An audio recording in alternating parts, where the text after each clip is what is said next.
नमस्कार, तेजस्विनी कार्यक्रम में आप सबका स्वागत है। मैं हूं ममता चोपड़ा। हमारे देश की गौरवशाली सांस्कृतिक विरासत की आत्मा बसती है लोक संस्कृति में, लोक गीतों में, लोक नृत्य में।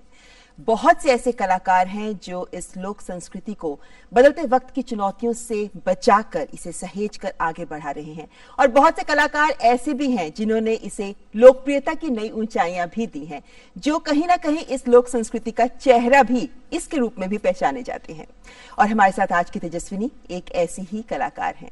आप गाती भी हैं, आप एक्टिंग भी करती हैं, आप डांस भी करती हैं, और आप राजस्थानी लोकगीत के चेहरे के तौर पर भी जानी जाती हैं। हमारी आज की तेजस्विनी है इला अरुण।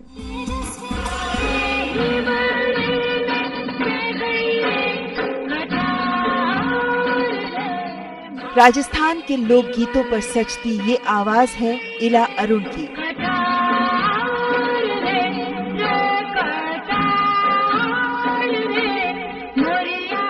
जिनकी लोक गायकी लम्हे जैसी फिल्मों के जरिए दर्शकों के दिल में उतर गई।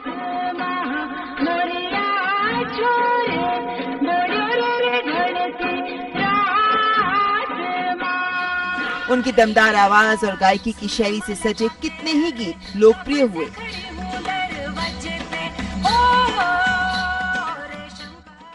इला ने लक्ष्मीकांत प्यारेलाल, भप्पी लहरी से लेकर AR रहमान तक के लिए गाने गाए हैं।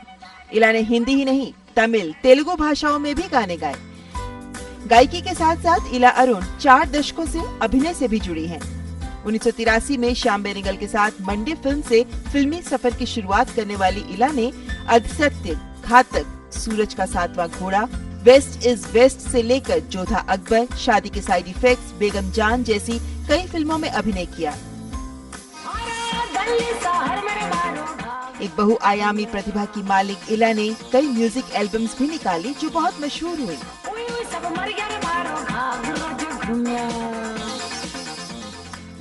टीवी पर भी कई रियलिटी शोज, धारावाहिकों में काम कर चुकी इला अरुण रंगमंच से भी बखूबी जुड़ी हैं और लेखिका भी हैं। तो शादी कर लो, मैं इस तरह की सांड की हरकतें अब इस घर में बर्दाश्त नहीं करूंगी। इला कई नाटकों का अडैप्टेशन कर चुकी हैं, कई अपने नाटक भी लिख चुकी हैं। नृत्य, गायकी, लेखन और अभिनय के जरिए दर्शकों के दिल में अपना खास स्थान बना चुकी इला अरुण है हमारी आज की तेजस्विनी। तो आइए करते हैं मुलाकात इला अरुण से। इला जी, बहुत बहुत स्वागत है आपका Tejaswini. Thank you very much. आपने इतने खूबसूरत प्रोग्राम में मुझे बुलाया, और आपके दर्शकों को और मेरे दर्शकों को भी मेरा प्रणाम। जी इला जी, 30-40 साल से जो लोग आपको देख रहे हैं वो ये जरूर मानेंगे कि आप पहले भी वैसे ही लगती थी, आज भी ऐसी ही लगती हैं। क्या ये कला की जीवंतता है जो आप में झलक रही है? जी नहीं, ये दर्शकों का प्यार है जो मुझे स्वीकारता है, क्योंकि एक्सेप्टेंस किसी भी आर्टिस्ट के लिए बहुत बड़ी बात होती है। लोक कला तो अपने आप में ही आपके लिए एक ऑक्सीजन है। अगर उससे आप इंटरेक्ट कर रहे हैं और लोग गायकों के साथ बैठ रहे हैं, जैसे हमारे राजस्थान के लंगा मांगणियार, कालबेलियाज, तो आपको एक बराबर एक धौकनी की तरह से, और माटी जो है उसकी सुगंध से आपको एक प्रेरणा मिलती है कि आप जीवंत रहें, जिसको कि आप यंग कह रही हैं। जीवंत रहना बहुत जरूरी है, दिल की धड़कन का होना बहुत जरूरी है। चेहरे की झुर्रियां या गड्ढे जो है वो तो मेकअप मैन ठीक कर देता है। लेकिन इला जी, आप एक बहुआयामी प्रतिभा हैं। आप गाती भी हैं, आप डांस भी करती हैं, आप एक्टिंग भी करती हैं। अलग अलग पहलू हैं आपके इस व्यक्तित्व के, लेकिन इतनी सारी कलाएं, आप मैनेज कैसे करती हैं इतना काम? एक जो सबसे बड़ी चीज है जिसका जिक्र आपने नहीं किया, और वो है कि मैं लिखती बहुत हूँ, वो लोगों को नहीं पता है। तो 10 नाटकों का मैं रूपांतर कर चुकी हूँ, एडेप्टेशन, और 4 मूल नाटक में लिख चुकी हूँ। तो रंगमंच मुझे बहुत प्रिय है। मैनेज हो जाता है अगर आपको फैमिली सपोर्ट मिले, अगर आपकी कुछ आदतें आलस से भरी ना हो, समय निकालना पड़ता है। जैसे कि मैं सुबह 4 बजे उठती हूँ, सूर्य की पहली किरण से उठिए और उसके बाद सूरज के दर्शन करिए। तो अच्छा इला जी, आप अपने आप को रेगिस्तान की बेटी कहती हैं। आप जोधपुर में आपका जन्म हुआ, जयपुर में पली बड़ी। कह सकते हैं कि राजस्थान की संस्कृति की सौंधी महक में आपने सांस लिया है। किस तरह अपने आप को कनेक्ट करती हैं, अपना जुड़ाव परिभाषित करती हैं आप राजस्थान के साथ? मैं बार बार कहती हूँ कि उस जमीन का, उस धरती का मुझ पे आशीर्वाद है, क्योंकि मैं किसी भी लोक गायक या लोक नर्तक या ये परंपराओं वाले जो हमारी फोक कम्युनिटीज हैं उनकी तो बेटी हूँ नहीं। मैं तो एक आम आदमी की लड़की हूँ। पर वहाँ की मट्टी में, वहाँ के उत्सव में, उनके फेस्टिवल में, वहाँ की मतलब हर चीज़ में संगीत जो है वो बहुत महत्वपूर्ण एक अपना रोल अदा करता है। वहाँ की आंधियों में भी सुर आपको लिपट कर आते क्या हैं। बात है। वहाँ की बारिश में भी, जैसे चिड़िया नहीं पहली बौछार होती है तो मट्टी में नहाने लगती है, तो आप देख लीजिए कि रेगिस्तान का पहनावा और वहाँ का संगीत जो है वो बहुत ही। लेकिन बहुत से लोग हैं जिनको एक्सपोजर मिलता है इसका, लेकिन इसमें परवरिश का बहुत महत्वपूर्ण योगदान होता है। आपका पारिवारिक माहौल कैसा था घर में? किस तरह माता पिता ने आपको इस संस्कृति से रूबरू करवाया? नहीं, क्या होता है इसके, अगर उसको मजाक में लिया जाए तो जब बहुत बच्चे होते हैं तो माँ को पता ही नहीं होता है कि एक बच्ची बैठ के धूल फांक रही है, यू नो। तो we are 7 sisters and 2 brothers। उन्होंने और वो भी मध्यम वर्गीय, तो उनका, मेरी माँ को तो ये श्रेय जाता है कि वो लड़कियों से घबराई नहीं और उन्होंने एक एजुकेशन देना बहुत ही उसको महत्वपूर्ण हिस्सा माना। उस समय तो ये था ना कि हर लड़की की बस जल्दी से बीए करो, एक डिग्री पकड़ लो ऐसे, और फिर शादी कर दो।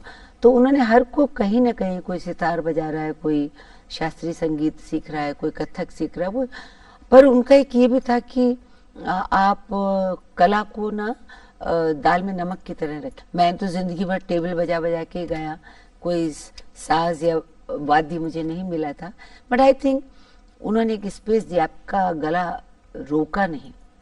पर हमारे माँ बाप के पास इतने संसाधन नहीं थे कि वो सब बच्चों को कहते जाओ भाई तुम इसमें चले जाओ। फिर भी मैं नेशनल स्कूल ऑफ ड्रामा गई, क्योंकि पहले मैंने, वो कहती थी खुद करो, मुझे स्कॉलरशिप मिली थी संगीत नाटक एकेडमी से, और I went to do this special course, short term course, जिसको अलकाजी साहब ने ही अच्छा, लिया। क्या बात है। तो ये इस तरह से रास्ते बनते गए, पर मन में एक उमंग होनी चाहिए और घर में एक प्रोत्साहन होना चाहिए, वो जो बच्चे को आपको आगे बढ़ा मिला, सके। जो बहुत अच्छी बात है। जी। इला जी, आप के अगर गायकी की बात करना चाहें तो बात करने से पहले अगर आपका गाना सुनना चाहें। So I was first introduced to music by my, हमेशा हर प्रोग्राम में कहती हूँ, माई सर्वेंट रघुनाथ। तो मम्मी जो है वो साइकिल पे भेजती थी, और वो पगड़ी वगड़ी बांध के, बड़ी बड़ी उसकी मूछें थी, वो मुझे लेके जाता था और वो बिंदास अपना गाता था। बाद में मुझे रियलाइज हुआ कि मेरी गायकी में मर्दानापन रघुनाथ की वजह से आ गया, क्योंकि वो कहीं भी पिच पे आगे ले जाता था और फिर छोड़ देता था, और फिर उसकी साइकिल हाँ, मैं चलती वही रही। पूछना भी चाह रही थी, क्योंकि आपकी एक आवाज ऐसी है जो लोक रंग में रची हुई आवाज है, तो यानी ये शैली आपकी बन गई, आपने विकसित नहीं की, आपकी बन गई। कुछ लोग जो हैं वो कहते हैं कि हंस को डालना तो वो मशीनों पे करते हैं, हमें डस्ट ने हंस डाल दी। और उनका जो गाने का एक उन्मुक्त तरीका था। तो पहला एक मैं आपको सिर्फ रघुनाथ का ही बता देती हूँ कि जब वो मुझे ड्रॉप करने जाता था वो ऐसे ही गाता था। माफ करें, उम्र का लिहाज करें, मैं गा रही हूँ। और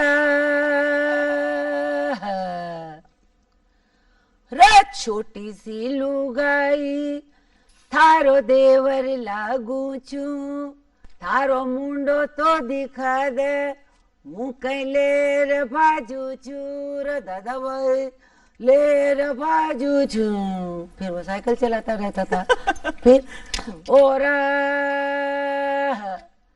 रता ता ता ता गुलगुलाम खार आऊं लोर थारी पोली माँ पटेलन तोरण मार जाऊं लो, दादा भाई मार जाऊं लो। ये क्या था। बात, बहुत फिर खूबसूरत। जब ये गेहूं बीनने वाले आती थी तो गेहूं बीनती थी, तब बोरे के बोरे आते थे। आपसे मैं पहले इंट्रोडक्शन कर चुकी हूँ, परिवार बड़ा था तो ड्रम्स को भरा भरा के रखा जाता था।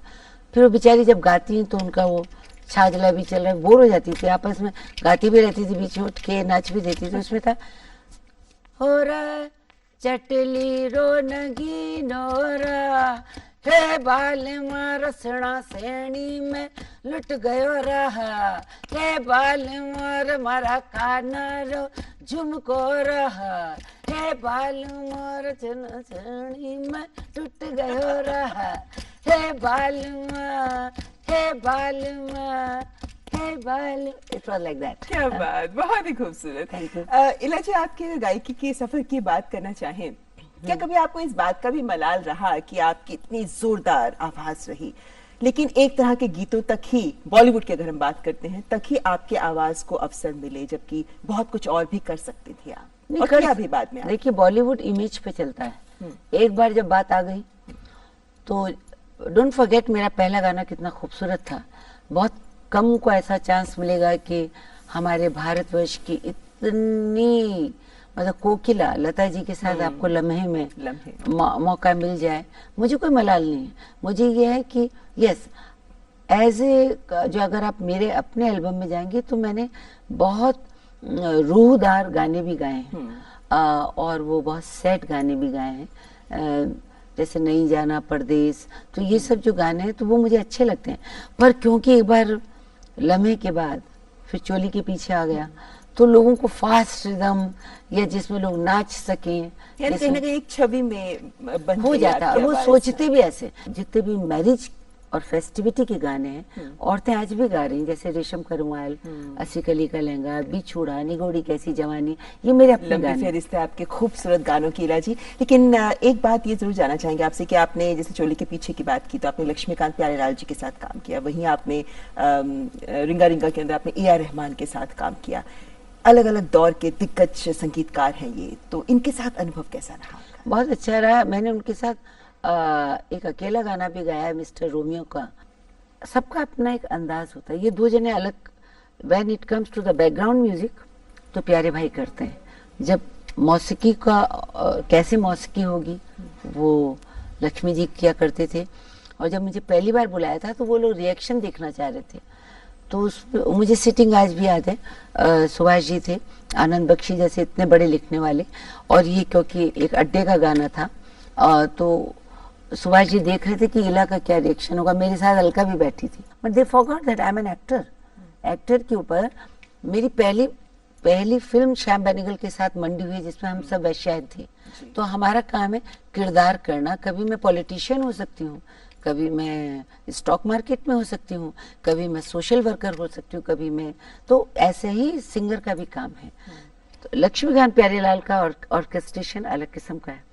रहमान जी एक सोलो आदमी है जो पहले साउंड को डिजाइन कर लेते हैं, और he is emphasis is more on sound, और फिर वो आर्टिस्ट को छूट भी देते हैं। वो जानते हैं कि इलाकों को बुलाया तो इनकी मतलब विशेषताएं कहेंगे लोग, पर मैं कहूंगी he knows my weaknesses.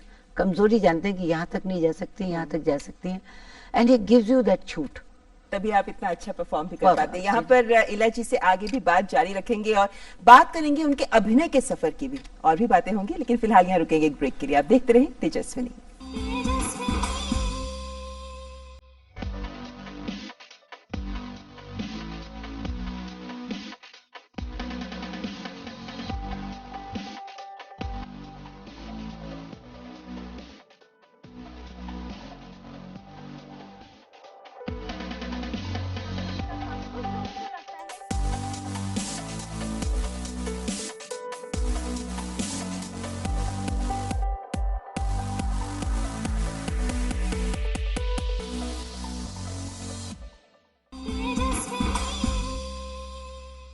Tejaswini कार्यक्रम में आपका स्वागत है। आज हमारे साथ तेजस्विनी कार्यक्रम में है जानी मानी अभिनेत्री और गायिका इला अरुण। इला जी, अभी बात हो रही थी आपकी गायकी की, लेकिन अगर अब बात आपके अभिनय के सफर की करें तो आपने दूरदर्शन से अभिनय की शुरुआत भी की थी, और अब आज एक बार फिर आप डीडी न्यूज के स्टूडियो में हैं। नॉस्टैल्जिक फील हो रहा है? दूरदर्शन मुझे जब भी बुलाता है, जैसे आपने बुलाया, तो मैं जरूर आती हूँ। मेरे व्यक्तित्व में दूरदर्शन का बहुत योगदान है। I started with 5 rupees on AIR। इसी तरह से फिर आपकी जिंदगी में दूरदर्शन हुआ, और यहाँ सैटेलाइट से प्रोग्राम हुआ। उसमें मैं एक प्रोग्राम प्रोड्यूस भी करती थी और एक्टिंग भी करती थी, और उसका नाम था मौज मस्ती, तो वो करती थी। और एक प्रोग्राम था जिसमें विनोद दोहा एंकर क्या करते थे, और उसमें मैंने एक कंपेयर प्लस एक्टर क्या था, घोड़ी जीजी। फिर जब मैं बॉम्बे में गई तो मैंने फुटपाथ के फरिश्ते गिरीश वहाँ पे प्रोड्यूसर थे, उनके साथ किया। तो एज एन एक्टर मैंने यहाँ किया है, एज ए प्रोड्यूसर भी मैंने किया है उर्दू सर्विस के लिए। रियलिटी शो मैं ख्याल हूँ किसी और का, मुझे सोचता कोई और है। तो दूरदर्शन मेरी जिंदगी, और जब भी बुलाया, चाहे न्यू ईयर का प्रोग्राम करने के लिए, मैं बड़े प्यार से आती हूँ, just like going back to your roots and your home. बहुत प्यारी बात कही आपने। लेकिन एक बात बताइए, अभिनय पर में कदम रखने से पहले, जैसे आप भी कभी एक सामान्य लड़की ही रही होंगी जब आप जयपुर में थी, आपके भी सपने रहे होंगे। वो कौन सा मोड़ था जिंदगी का जब आपको प्रोफेशनली आगे बढ़ने का मौका मिला और आपको शोहरत की राहें आपके लिए खुल गई? अवसर अगर आता है तो उसको गंवाना नहीं चाहिए। तो वो स्कूल लेवल से मेरा शुरू हो गया था और मैंने एक अपनी जगह बना ली थी। तो संगीत नाटक एकेडमी ने मुझे स्कॉलरशिप दी और नेशनल स्कूल ऑफ ड्रामा में मुझे शॉर्ट टर्म कोर्स करने के लिए भेजा, और मेरी जिंदगी में अब्राहम अलकाजी साहब आ गए। तो कहते हैं कि आपके पास हुनर हो सकता है, पर जैसे कहते हैं ना, हीरे की परख जौहरी को, या तराशने वाला तो कुम्हार जब मट्टी को तराशता है तभी एक शेप बनती है। चाहे वो 6 महीने का कोर्स हो, बहुत लोग भाग्यशाली नहीं हो 3 साल का कर रहे हैं वहां पे। टीचर कौन है, किसके हाथ के नीचे से आप निकले, ये मुझे अवसर मिला और उसने मुझ में ये कीड़ा पाल दिया कि अगर अलकाजी साहब तक पहुंच गई हो तो तुम्हें थिएटर करना होगा। और मैं आपको बहुत गर्व से बताती हूँ कि बिना किसी सपोर्ट के हमारी जो नाटक की संस्था है सुरनाई, जब मैं बॉम्बे गई तो मुझे लगा कि यार कैसे अपनी पहचान बनाएं। लोग आजकल कहते हैं पेज 3 पे दिखना चाहिए, इस पार्टी में दिखना, नो, काम बोलता है, काम ही बोलता है। तो मैंने जी, आपने मुंबई की बात की, ये दिल्ली से मुंबई की ट्रेन कैसे पकड़ी? बम्बई सिर्फ थिएटर के लिए जाना या अपने आप को ये सोचना कि मैं फिल्म में कर सकती हूँ, वो दौर उसको तोड़ा था शबाना और जया जी ने, जब सीधी सादी चेहरे वाली लड़कियां आने लगी थी। पर film was not in my mind. तो एक नाविक मेरी जिंदगी में आया, वो नाविक है मेरे हस्बैंड अरुण। तो he when suddenly, it's not a love marriage, okay. तो जब when Arun came and when ये डिसाइड हुआ कि हम मदर की तरफ से ऑफर था कि हम मतलब शादी हो, तो हम दोनों के लिए हमने सोचा कहाँ जाएं, जहाँ पे मेरे करियर पे, and hats off to Arun who understood कि ये तो पागल लड़की से शादी कर रहा हूँ, और जो भी कलाकार होता है हाफ मैड होता है, तो ये मैं मुसीबत में जा रहा हूँ। तो ये डिसाइड हुआ कि समुद्र अरुण के लिए भी ठीक है बिकॉज ही इज अ शिपी, और मेरे लिए भी ठीक है बिकॉज वहाँ पे ज्यादा अपॉर्चुनिटी थी। तो हमने डिसाइड किया हम बॉम्बे जाएंगे, और बॉम्बे इसलिए नहीं जाएंगे कि फिल्म में कुछ बनना है, इसलिए जाएंगे कि वहाँ बहुत कुछ चीजें हैं। दिल्ली तो हो नहीं सकता था, once I got married to him.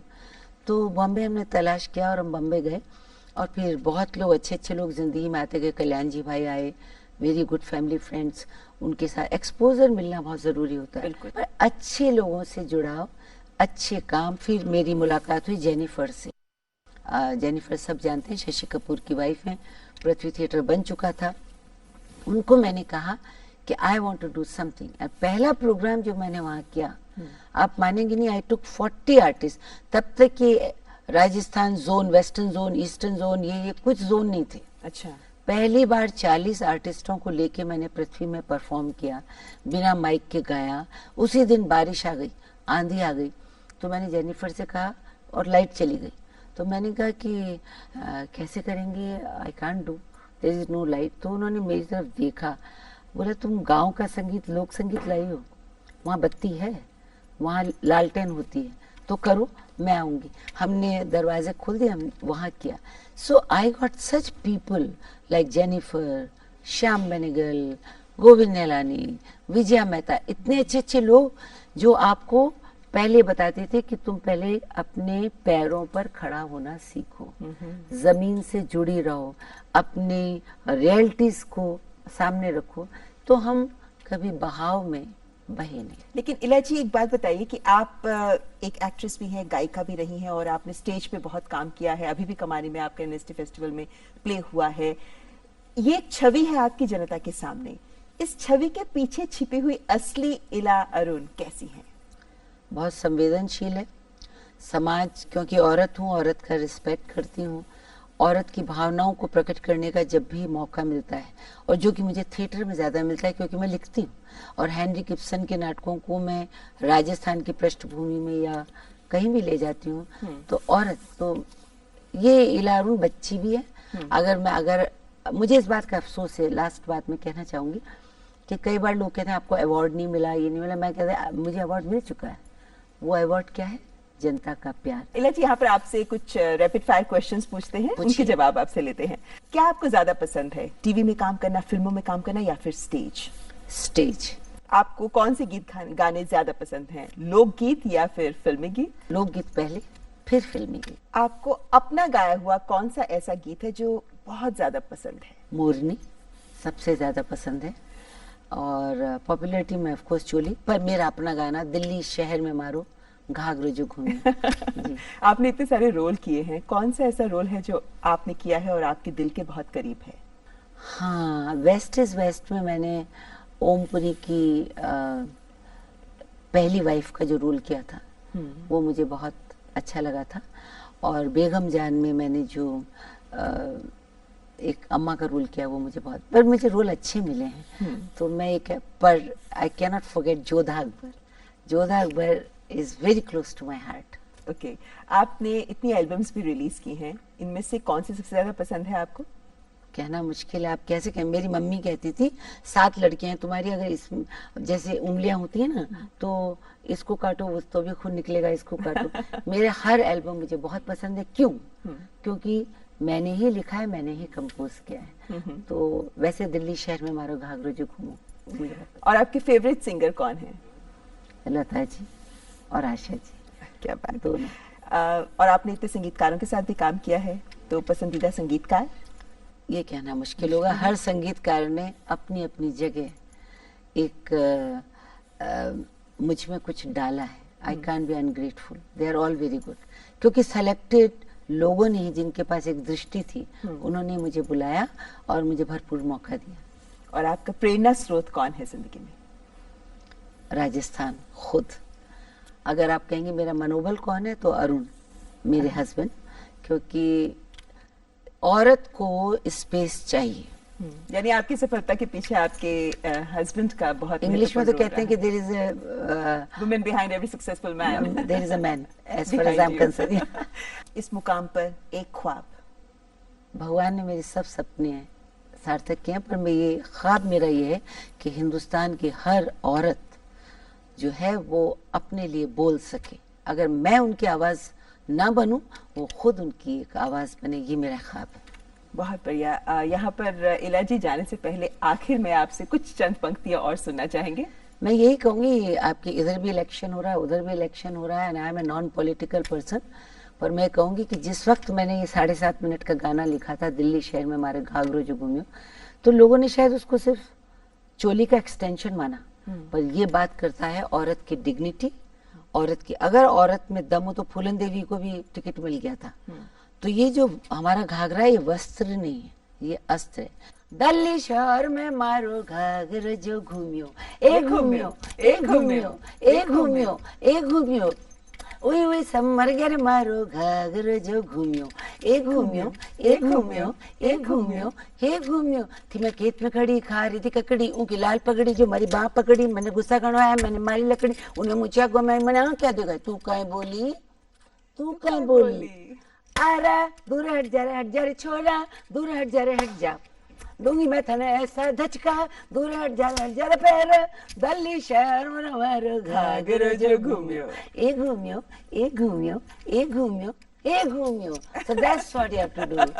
Thank you. बहुत बढ़िया, बहुत बढ़िया। बहुत अच्छा लगा आपसे बात करके इला जी। और जिस तरीके से आपने जिंदगी में जो जो मिला उसको एक अवसर मानकर उसमें अपना बेहतरीन दिया, और आज आप इस मुकाम पर खड़ी हैं। उम्मीद करते हैं कि आने वाले वक्त में भी आप जो भी कार्य कर रही हैं वो दर्शकों को यूं ही लुभाता रहेगा। बहुत बहुत शुक्रिया हमसे बात करने के लिए। Thank you very much. तो ये थे हमारे साथ इला अरुण। आज के तेजस्विनी कार्यक्रम में बस इतना ही। अगले हफ्ते फिर होगी मुलाकात एक और तेजस्विनी के साथ। नमस्कार।